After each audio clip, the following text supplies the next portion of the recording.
Nobody bids on animals like that. That was the thought running through the crowd at the Halloran County stock sale when the auctioneer gestured toward the far pen, and a girl named Rena O'Dolly Sackett raised her hand for the whole sorry lot of them at once.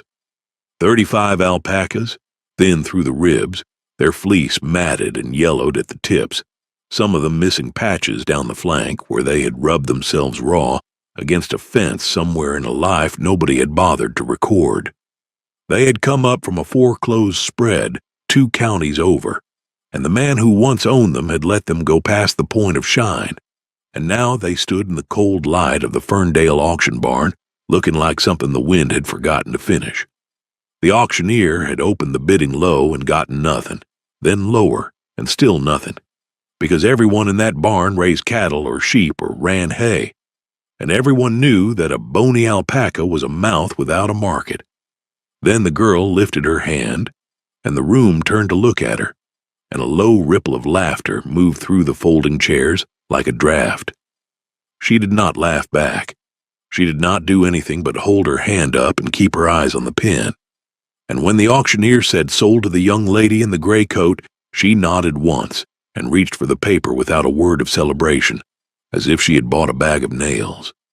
Behind her, a big man named Denver Kessler, who ran 400 head of Angus off the Winnemuck Road and had never in his life bought anything he could not sell within the season, leaned toward his neighbor and said, plain enough for her to hear, that the girl had just paid good money for 35 ways to lose it. That's a feed bill with legs, he said, and no wool worth shearing, and she'll be back here by fall trying to give them away. A couple of men chuckled at that, and the girl folded the paper into her coat pocket and went to see about a trailer. And that was the beginning of the thing that would, 4 winters later, be worth more than half the ranches sitting in that barn. If you've ever had something of your own called worthless by people who never looked at it twice, do me a favor before we go on. Tap the like button so this story reaches somebody else who needs to hear it, and tell me down in the comments what town or country you're watching from, because I read them all and I like knowing where these stories land. Now let me take you back to how a girl with no plan and no money ended up owning the animals that everybody laughed at. Rena had come back to Halloran County the previous spring, not because she had a plan, but because her great aunt had fallen and there was no one else. The place was called the Tanglewick, 160 acres of thin upland pasture and cedar breaks tucked in the folds of the Ossataw Hills, where the wind came down cold off the ridges even in July, and the soil grew rocks faster than it grew corn. Her great-aunt Marisol Sackett had lived there alone since her husband died, and she was old now, past 80, small and dry as a corn husk, and she moved through the days with the economy of someone who had long ago decided which motions were worth making. Rena had grown up 2 states away, in a town with sidewalks, and she had come only to help for a few weeks. But the few weeks became a season, and the season became the shape of her life, because there was work to do and no one else to do it. And because the quiet of the place got into her, the way water gets into wood, slowly, and then all the way through. Marisol did not talk much. She would sit at the kitchen table with her hands wrapped around a cup and watch the light move across the field. And when she spoke, it was usually to say something that turned out to matter later. In those first weeks, Rena learned to listen for it. She learned that the old woman had run sheep once, a small flock, back when Rena's great-uncle Halbert was alive, and that the 2 of them had spun and sold wool at the county markets before the markets thinned out and the buyers stopped coming and the flock got sold off one hard winter to pay a tax bill. There was a spinning wheel in the back room under a sheet and a loom that had not been strung in 20 years, and boxes of Halbert's papers in the attic that nobody had touched. Rena started keeping a notebook, the way some people start keeping a dog, without quite deciding to. She wrote down what the old woman said, and what the weather did, and what the land wanted, and she did not know yet what any of it was for. It was Marisol who sent her to the stock sale, and not for alpacas. There was a heifer coming up that a neighbor had asked them to bid on as a favor, and Rena went to sit in the folding chairs and raise her hand at the right moment, and she did that, and lost, and then she stayed because she had nothing waiting for her at home but a list of chores that would keep. So she was still sitting there when they brought the alpacas in, and she watched the room refuse them, and she felt something she could not name pull at her attention. It was the fleece. Even matted and neglected, even yellowed at the tips, there was a quality to it under the barn lights, a depth to the fiber where it caught the fluorescent glare and did not throw it back the way sheep's wool did, but seemed to hold it, to drink it in. She had spent her first month in the Ossabaw Hills learning the difference between things that looked poor and things that were poor, and she had a suspicion, sitting in that chair, that these animals were only the first kind. So she raised her hand. She did not tell Marisol she was going to do it, because she had not known she was going to do it. And when she pulled into the Tanglewick with a borrowed stock trailer full of thin alpacas that evening, the old woman came out onto the porch and stood there a long moment in the fading light, looking at them the way she looked at weather coming. Then she said only, "Well," and went back inside to put the kettle on. And that was the whole of her verdict, which was more than Rena had expected. The neighbor who had lent the trailer, a lean and talkative man named Otis Frayne, who ran the feed store down in Cutchin and knew everyone's business before they knew it themselves, was less quiet. He helped her unload and looked at the animals in the last light and shook his head slow. "Denver Kessler's not wrong very often," he said. And Rena said nothing, and Otis said, "They eat, and they don't fatten. And their wool's a novelty, honey. There's no mill in 300 miles that'll touch it." Then he got in his truck and drove back to Cutchin. And by the next morning, half the county knew that the Sackett girl had bought Kessler's joke and hauled it home. The first winter was mostly about keeping them alive. Rena had 35 animals in poor condition going into the cold, and she did not know the first thing about alpacas beyond what she could find in a library book and what Marisol remembered from a cousin who had kept a few for fun decades back. She learned that they needed less than she feared and more attention than she expected. She learned to read them by the set of their ears and the way they held their necks. She lost 2 that first January, an old female whose teeth had gone and a young male who had come off the trailer already fading, and she buried them at the edge of the cedar break and wrote their absence in the notebook without ceremony, because Marisol had taught her that you note a loss and then you feed the ones still standing. The rest came through. By March, the worst of the matting had grown out or been carefully cut away, and their weight was coming back. And standing at the fence in the raw spring wind, Rena could see for the first time what they might be if a person had the patience to find out. She had that patience. It was almost the only thing she had. The thing that changed the shape of everything came out of the attic, and it came the way the important things came at the Tanglewick without announcement. Rena had gone up to look for a spare stovepipe and found instead the boxes of Halbert's papers. And being the kind of person who could not leave a written thing unread, she brought them down and went through them at the kitchen table over the course of several evenings while Marisol dozed by the stove.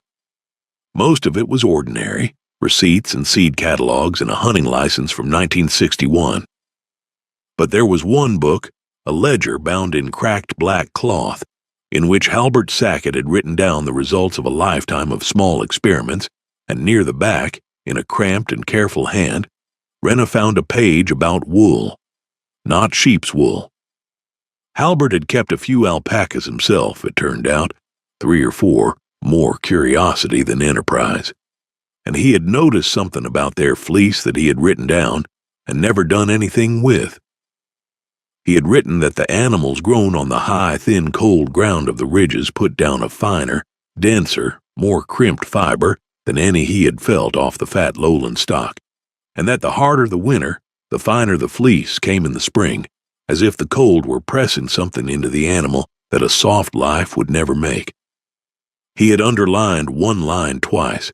"The poor ground makes the rich wool," he had written, and Rena sat at the table with the ledger open and read that line over until the words stopped being words and became a kind of instruction. She showed it to Marisol the next morning. The old woman put on her glasses and read the page and set it down, and was quiet for a while, and then she said, "Halbert always did notice things nobody paid him for." And then she said the sentence that Rena would carry through everything that came after, the sentence she would say to herself standing in the cold at 4 in the morning when her hands would not close and the water froze in the troughs. Marisol said, "The cold isn't taking something from them. The cold is what they're for." She said it plainly, the way she said everything.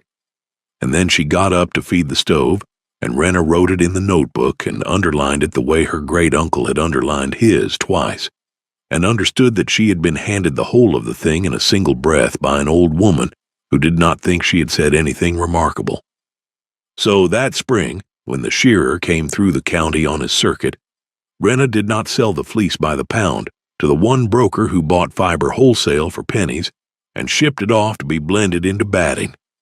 She had the animals sheared carefully, and she kept every fleece separate, tagged with the animal's number and the part of the body it came from, the finest fiber off the back and shoulders bagged apart from the coarser stuff off the legs and belly.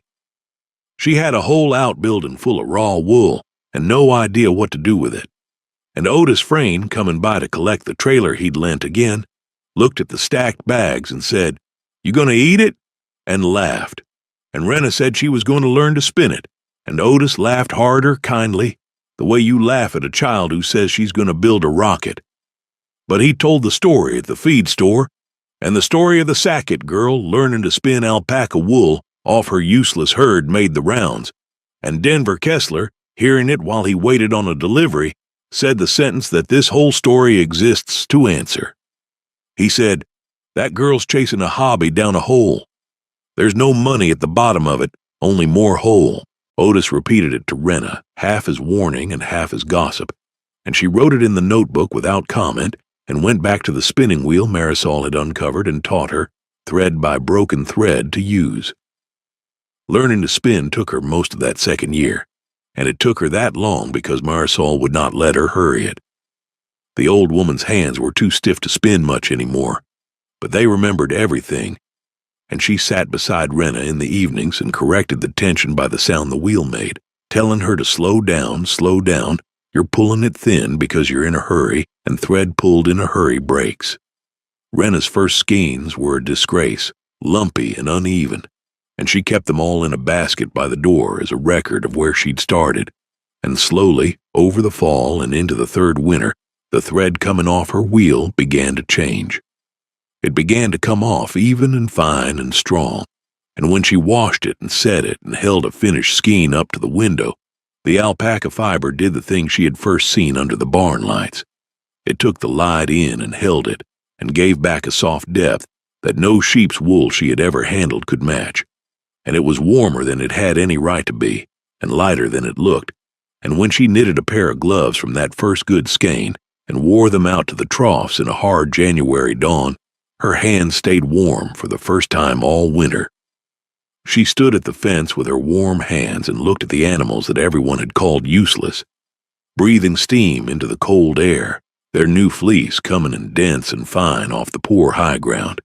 And she understood that Halbert had been right, and Marisol had been right, and the whole county had been wrong, and that the only thing standing between her and proving it was time, which she had, and patience, which she had learned.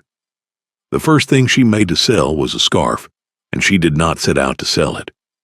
She had knitted it over the third winter from the finest fiber off her best animal, a tall, cinnamon-colored female she had come to call Ledger after the book that had started everything, and she had made it for Marisol. But Marisol wore it to church one Sunday in Cootshin, and a woman named Perpetua Holland, who ran the little general store and post office and knew fabric because she'd sewn for the whole county in her younger days, put her hand on the old woman's shoulder afterward and asked where in the world she'd gotten such a thing. Marisol said her grandniece made it off her own animals, and Perpetua rubbed the fabric between her fingers a long moment and said she had not felt anything that fine since the mail-order catalogs stopped carrying the good imported goods 30 years back. She asked if the girl would sell one. Rena, when Marisol told her, was quiet for the long beat she always took before she acted, studying the thing from all sides in her mind, and then she said she would make one and see. She made a scarf and priced it, and she did not know how to price it, so she priced it at what the yarn and the days would have cost if her time were worth anything at all, which came out higher than she was comfortable saying out loud, and she brought it to Perpetua's store on consignment, and it sold in 4 days to a woman passing through from the city who was up in the Ossataw Hills for the leaf color. Perpetua called the Tanglewick that evening and asked for 2 more. That was the first small proof, and it came in quiet, the way the ledger had come and the way Marisol's sentences came, without a crowd or a ceremony. 2 scarves became a standing order of 2 a month, and then Perpetua cleared a shelf by the front window and put a hand-lettered card on it that said, Tanglewick Wool, and the shelf became a thing that people looked for when they came in, and the woman from the city told a friend, and the friend drove up on a Saturday specifically to buy a scarf and stayed to buy a pair of gloves and a set of the fingerless mitts Rena had started making for people who worked outdoors, because Rena had learned that the mitts sold to ranch wives and mail carriers who had cold hands and knew good warmth when they felt it. And the scarves sold to people from the city who had money and wanted something that felt like it came from a real place. She kept it all in the notebook, every sale, every price, every person's name and what they bought and whether they came back. And by the end of that 3rd year, the notebook had become a business plan that no one had ever taught her to write. Denver Kessler heard about the shelf at Perpetua's the way he heard about everything, over the counter at the feed store. And the story that came to him was that the Sackett girl was making a little pin money off knitting, which fit his understanding of the thing and did not disturb it.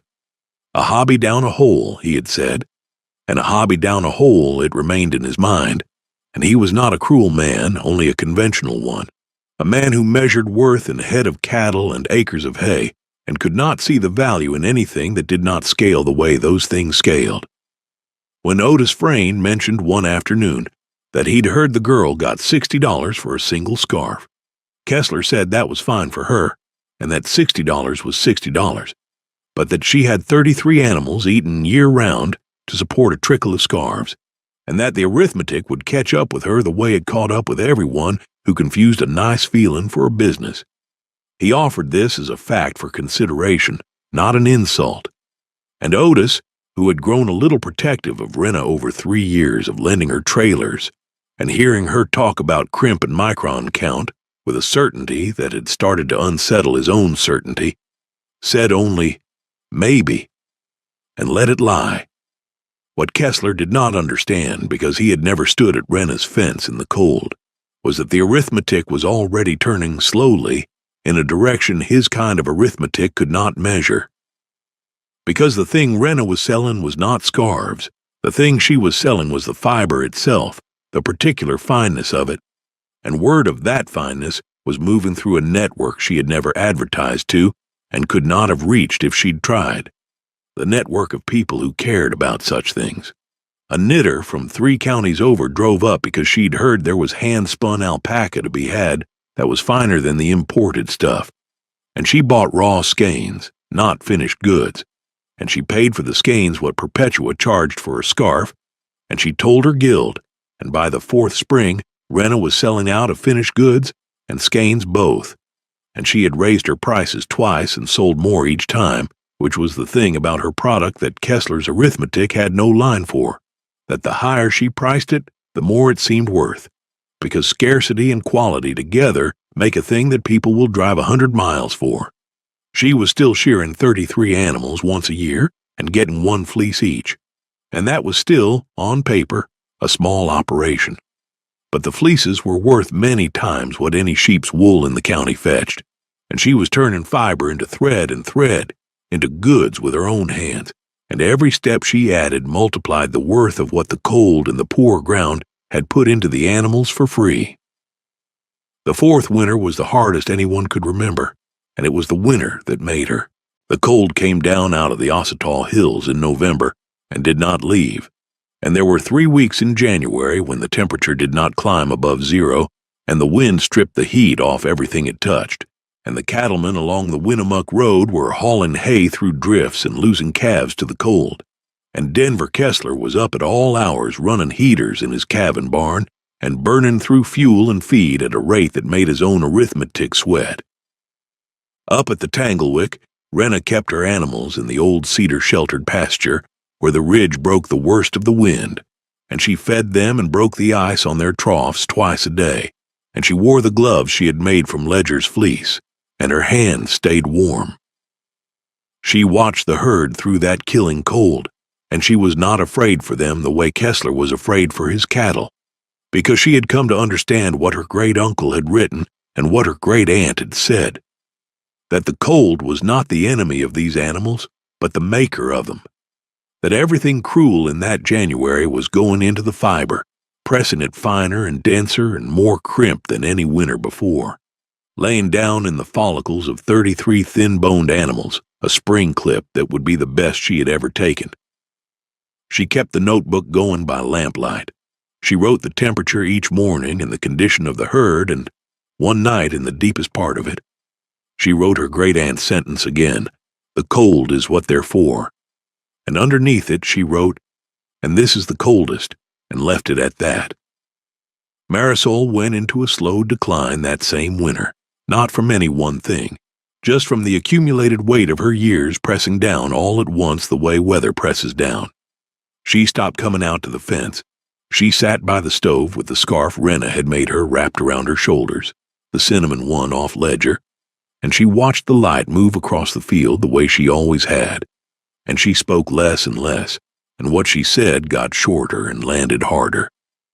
One evening in February, with the wind working at the windows, she watched Rena wind a skein and said, out of a long silence, "You found it." Rena asked, "Found what?" And the old woman said, "The thing Halbert saw. He wrote it down and I forgot it, and you found it." And then she said, "I'm glad it was you," which was as close to praise as Marisol Sackett had come in 80-odd years, and Rena had to get up and see to the stove so the old woman wouldn't see her face. Marisol lived to see the spring shearing.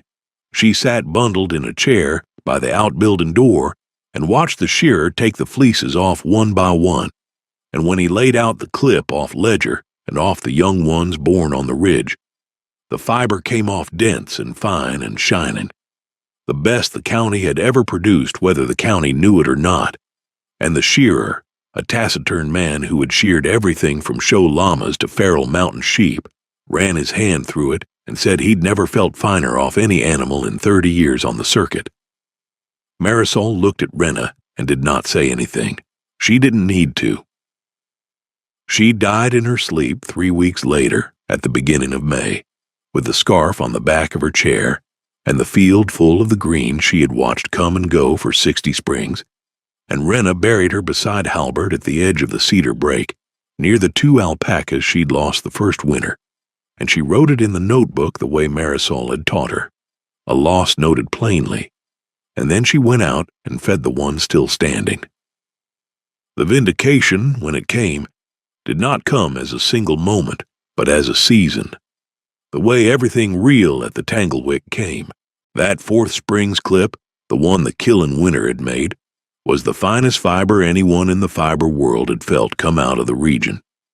And the knitters and the weavers and the small mill people who had been quietly buying from Rena for 2 years began to talk about it in a way that reached past the guilds and into the places where such things are written about.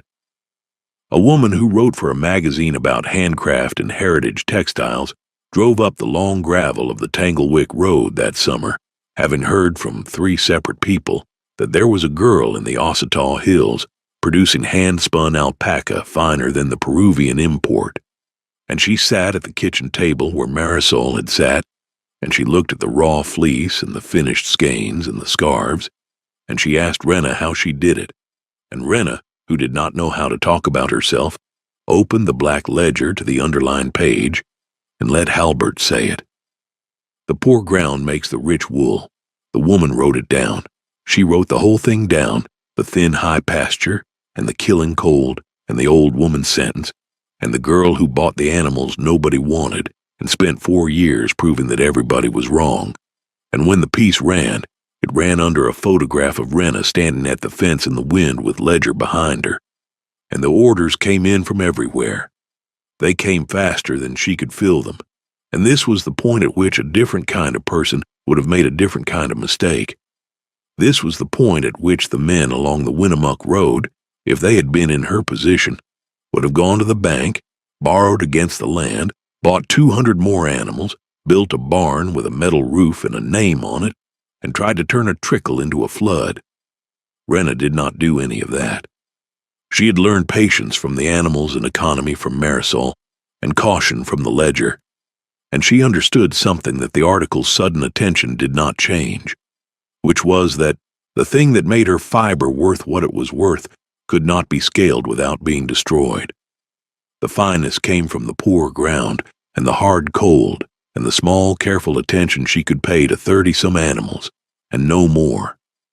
Flood the market, and it would not be scarce, and it would not be worth driving 100 miles for, and it would not be the thing the magazine had written about. So she did not borrow, and she did not buy the flood of animals, and she did not build the barn with her name on it.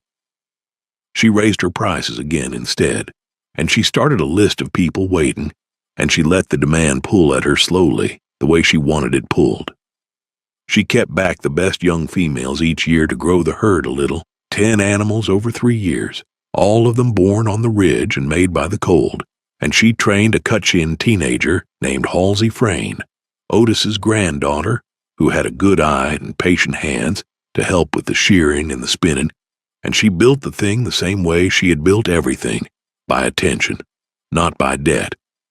Denver Kessler read the article.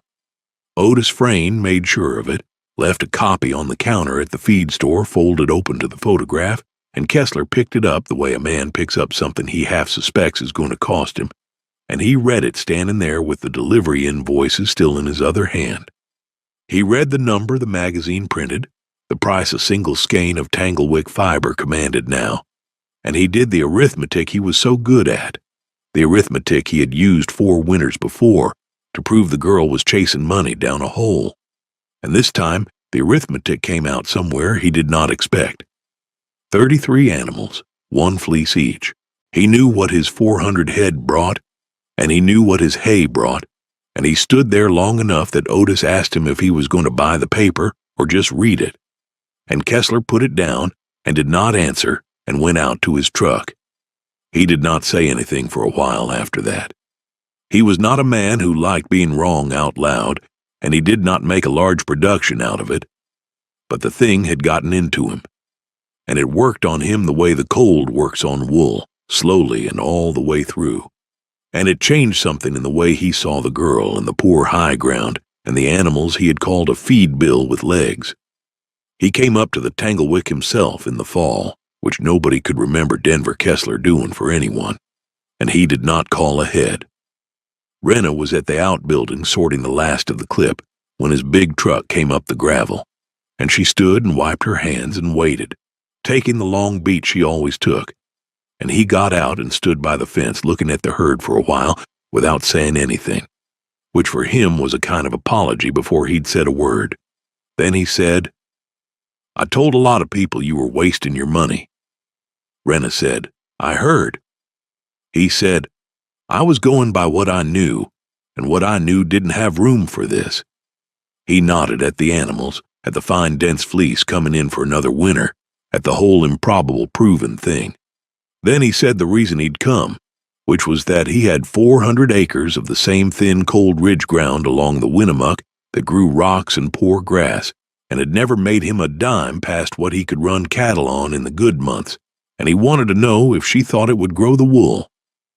He said it plainly, a hard man asking a young woman for something, offering it as a fact for consideration the way he'd once offered his doubt. "I've got the ground," he said, "and I don't have the first idea what you know." Rena looked at him a long moment, and then she looked at the ridge behind his shoulder, the same ridge that ran up onto his land as it ran up onto hers, the same poor ground, and she said, "It'll grow it. It grew it here." And Kessler nodded, and there was something in his face that was not quite relief and not quite shame, but was the thing that comes after a man has finally set down a wrong idea he'd been carrying so long he'd forgotten the weight of it. She helped him.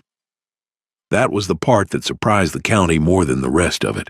That the girl Kessler had mocked did not send him away, did not make him pay for the mockery, but sold him a dozen bred females out of her ridge-grown stock and taught Halsey to teach Kessler's wife, a quiet woman named Loretta, who turned out to have hands even finer than Halsey's, how to sort and skirt a fleece, and how to keep the fine fiber apart from the coarse.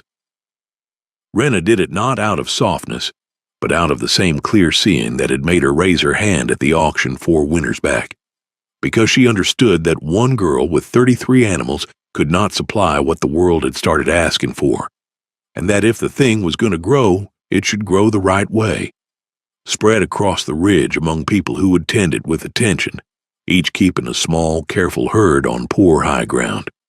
None of them flooding the market, all of them making the scarce fine thing the cold made.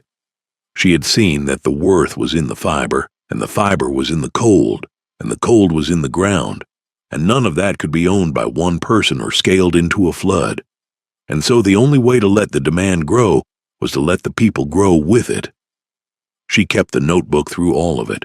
She wrote down the dozen females that went to Kessler, and the terms and the date, and she wrote down the first fleece Loretta skirted correctly, and she wrote down, without making a ceremony of it, the afternoon the magazine writer's second piece came out, the one about the whole ridge, the one that used the phrase that stuck, the one that called the Ossabaw Hills, the poor ground that makes the rich wool, having read it off the page of a dead man's ledger, and not knowing whose words she was spreading across the country. By the 6th winter, there were 7 small herds strung along the ridge from the Tanglewick down the Winnemuck Road, none of them large, all of them fine, and the fiber that came off them in the spring commanded prices that made the cattlemen who had laughed in the Ferndale auction barn go quiet when the subject came up. The little shelf in Perpetua Holland's store had become a whole room at the back with a hand-lettered sign, and Perpetua had hired a girl to run it, and people planned drives up into the hills around the shearing to buy fiber straight off the ridge. Otis Frayne told anyone who would listen that he had lent the girl the first trailer, and told it as though he had known all along, which he had not. And Rena let him tell it because it made him happy, and because he had, in his way, believed in her, when believing cost him a laugh at the feed store. Halsey Frayne, grown now into a serious young woman with her grandfather's talk and none of his doubt, ran half the spinning and had started keeping a notebook of her own. And Denver Kessler, who had 400 head of Angus and 400 acres of poor ridge ground, ran a small herd of fine alpacas on the poor part now, and did not call it a hobby. And when new people came into the feed store and heard about the wool and said something skeptical, the way he once had, Kessler was the one who set them straight, offering the correction as a fact for consideration, the way he offered everything, and never once mentioning that the fact had cost him 4 winters and a wrong idea to learn.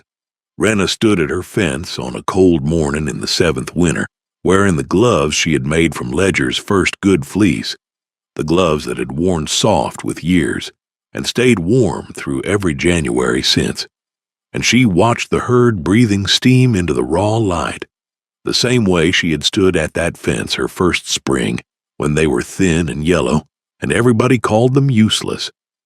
The animals were fat and shining now, their fleece coming in dents off the poor high ground, and Ledger was old, the way Marisol had gotten old, moving through the cold with the economy of a creature that had earned the right to move slowly. And Rena knew she would lose her before too many more winters, and would write it in the notebook plainly, and then feed the one still standing. The ridge ran up behind the herd into the gray sky, the same ridge that had grown rocks and poor grass and killing cold for 100 years, while men called it worthless.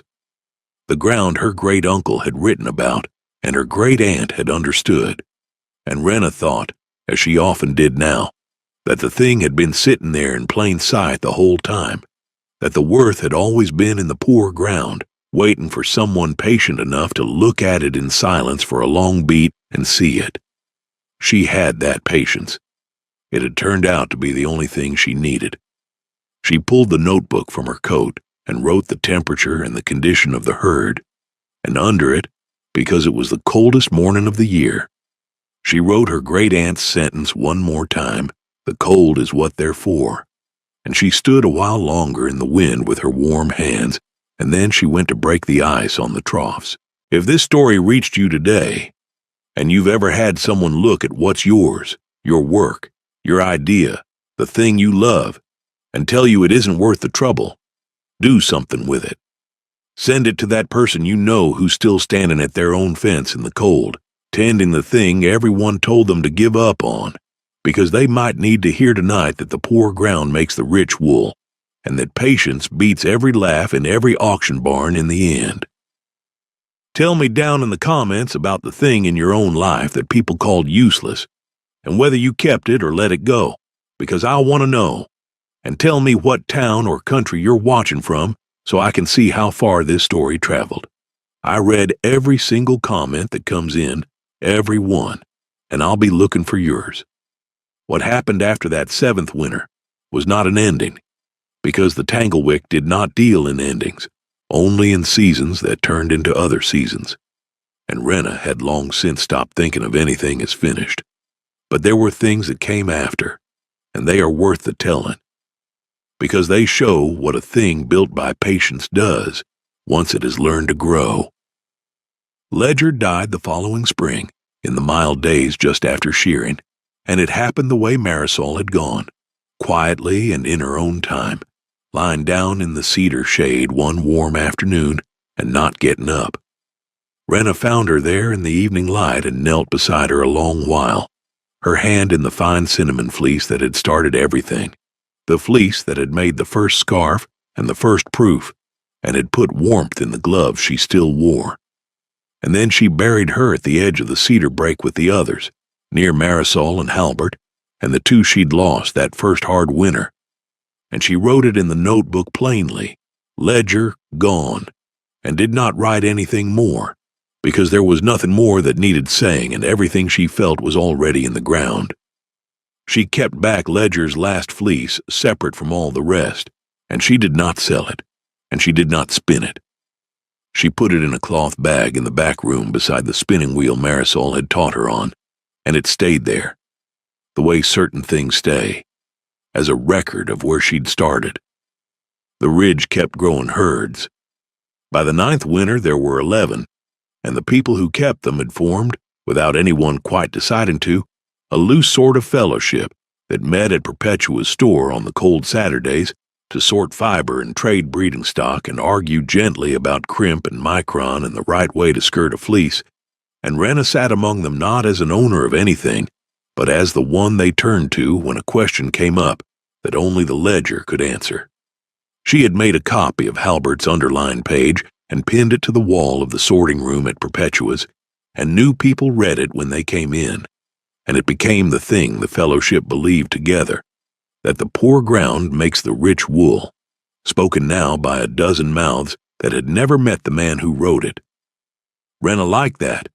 She liked that a sentence a dead man had underlined twice and never done anything with was now warming hands across half the country, and she thought sometimes that this was the truest kind of wealth there was, the kind that spread without being spent, the kind that grew richer the more of it you gave away.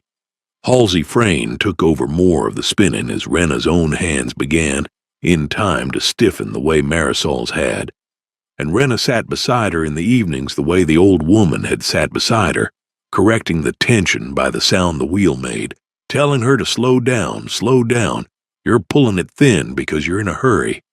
And Halsey slowed down, and the thread came off even and fine, and the thing passed on the way it was meant to.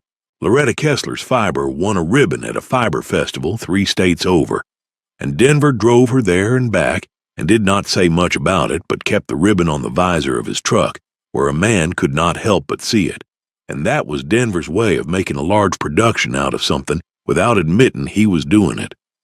Rena herself grew older on the poor ground she had come to by accident and stayed on by choice, and she never did build the barn with her name on it, and she never did borrow against the land, and the operation never got large, because largeness was the one thing that would have killed the thing that made it worth anything. She turned down offers. She turned down a company that wanted to buy the name and put it on machine-made goods, and she turned down a man who wanted to lease the whole ridge and run 1,000 animals on it. And she turned them down the way she turned down everything, with a long, quiet beat and then a flat, unbothered no, because she had understood from the beginning that scarcity and attention were the whole of it, and that a flood was just a hole you dug faster. She kept the notebook to the end. There were dozens of them by then, a shelf of them, the weather and the herds and the losses and the small proofs, and the last thing anyone found written in the current one years on, in a hand grown shaky but still careful, was her great-aunt's sentence copied out one final time. The cold is what they're for, and beneath it, in the same hand, a line of her own that she had never spoken aloud to anyone, but had apparently decided at the last to write down, so it would not be forgotten the way Halbert's had almost been forgotten. She had written, and so was I. Just that, and so was I. As if she had finally understood that she was not different from the animals or the ground or the wool, that she too had been called useless and set among the rocks and the killing wind, and that the cold had not taken anything from her either, but had pressed into her, over all those patient years, the fineness that a soft life would never have made. They found the gloves on her hands, Ledger's gloves, worn to almost nothing but warm still, and they buried her at the edge of the cedar break with all the rest, and the ridge kept its herds, and the poor ground kept making the rich wool, exactly as she had left it, which was the only kind of monument she would ever have wanted.